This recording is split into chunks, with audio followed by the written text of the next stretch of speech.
తిరుమల శ్రీవారిని సోమవారం ఉదయం పలువురు ప్రముఖులు దర్శించుకున్నారు. ఆలయ అధికారులు దర్శన ఏర్పాట్లు చేసి ఆ శ్రీనివాసుని తీర్థ ప్రసాదాలను అందజేశారు. తిరుమల శ్రీ వెంకటేశ్వర స్వామివారిని పలువురు ప్రముఖులు సోమవారం ఉదయం దర్శించుకున్నారు. వీరిలో advocate general Dummanapati Srinivas, MLC Duvvarapu Ramarao, మాజీ ఎమ్మెల్సీ అంగర రామ్మోహన్ రావు, ఎమ్మెల్యే గాలి భానుప్రకాష్ నాయుడు, మాజీ స్పీకర్ కోలగంట్ల వీరభద్రస్వామి తదితరులు ఉదయం వీఐపీ విరామ సమయంలో కుటుంబ సభ్యులతో కలిసి తిరుమల శ్రీవారిని దర్శించుకున్నారు. దర్శనానంతరం వీరికి ఆలయంలోని రంగనాయకుల మండపంలో వేద పండితులు వేద ఆశీర్వచనం పలకగా టీటీడీ అధికారులు స్వామివారి తీర్థ ప్రసాదాలను అందజేశారు. కూటమి విజయం తర్వాత ఈరోజు స్వామివారి దర్శనం అనేది చాలా ఆనందాన్ని కలిగిస్తుంది. ఇప్పుడు కూడా మా అధినాయకులు చంద్రబాబు నాయుడు గారికి స్వామివారి ఆశీస్సులు ఇప్పుడు ఉండాలని, ఆయన నిండు నూరేళ్ళు ఆయురారోగ్యాలతో ఉండాలని చెప్పి మనస్ఫూర్తిగా భగవంతుని ప్రార్థిస్తూ, మరి ప్రజలు ఎంతో విచక్షణతో ఒక ఆలోచనతో ఒక మంచి తీర్పునిచ్చారు.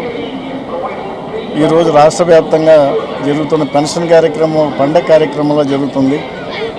ఇందులో వృద్ధులు, వితంతువులు, మహిళలు, వికలాంగులు, మానసిక వికలాంగులు అన్ని సెక్షన్స్ కూడా ఈరోజు అందులో ఉన్నారు.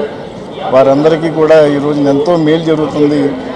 అది చంద్రబాబు గారి యొక్క ఆయన ఏదైతే వాగ్దానం చేశారో ఎలక్షన్స్ ముందు ఆ వాగ్దానాన్ని నెరవేర్చుకుని మంచి అవకాశాన్ని భగవంతుడు ఆయనకి ఇచ్చారు. ఈ రోజున ప్రజలంతా కూడా ఎంతో ఆనందంగా ఉన్నారు. మరలా ముఖ్యమంత్రి కావాలని మేము మొక్కుకోవడం జరిగింది. ఆయన ముఖ్యమంత్రి అయిన వెంటనే తలనీళ్ళు ఇస్తానని కూడా నేను మొక్కుకోవడం జరిగింది. ఈ రాష్ట్రానికి మంచి భవిష్యత్తు గల నాయకుడు మా చంద్రబాబు నాయుడు గారు. ఈ రాష్ట్రంలో పేదరికాన్ని పోగొట్టడానికి కానీ మహిళల పట్ల కానీ ఎనలేని సేవలు చేస్తారు. యువత భవిష్యత్తుని తీర్చిదిద్దే అవకాశం ఒక చంద్రబాబు నాయుడుకే ఉంది. అంచేత ఆయన ఏదైతే మేనిఫెస్టోలో చెప్పారో అన్ని కార్యక్రమాలు మా చంద్రబాబు నాయుడు గారు అమలు చేస్తారు. అందుకు వెంకటేశ్వర స్వామి యొక్క ఆశీస్సులు కూడా ఆ భగవంతుడు మా చంద్రబాబు నాయుడు గారికి ఈ యొక్క కూటమి ప్రభుత్వానికి ఇవ్వాలని మనసావాస కోరుకుంటున్నాం. ఇవాళ మన యావత్ రాష్ట్రానికి ఒక మంచి శుభదినం.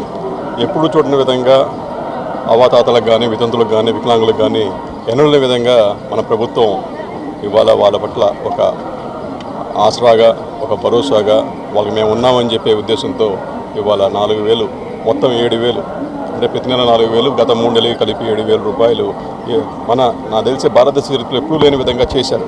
అది బాబు గారు మాట నిలబెట్టుకున్నారు. ఖచ్చితంగా రాబోయే రోజుల్లో ఆంధ్రప్రదేశ్ సుభిక్షంగా ఉండబోతా ఉంది. మంచి ప్రగతిశీల రాష్ట్రం కాబోతా ఉంది. మనం కూడా ఎంతో పురోగతి చెందబోతా ఉన్నాం. అన్ని దిక్సూచనల్లో కూడా ఆంధ్రప్రదేశ్ పురోగించాలని వెంకటేశ్వర స్వామి గారిని మొక్కున్నాం. అన్ని విధాలు ప్రతి ఒక్క ఆంధ్రుడు బాగుండాలి, అన్నిట్లో వాళ్ళ పదోన్నతి కానీ వాళ్ళ అన్నింటిలో కూడా సక్సెస్ కావాలని చెప్పి ప్రతి ఒక్కరిని దేవుని మొక్కుంటున్నాం. ఆంధ్రప్రదేశ్ బాగుండాలి.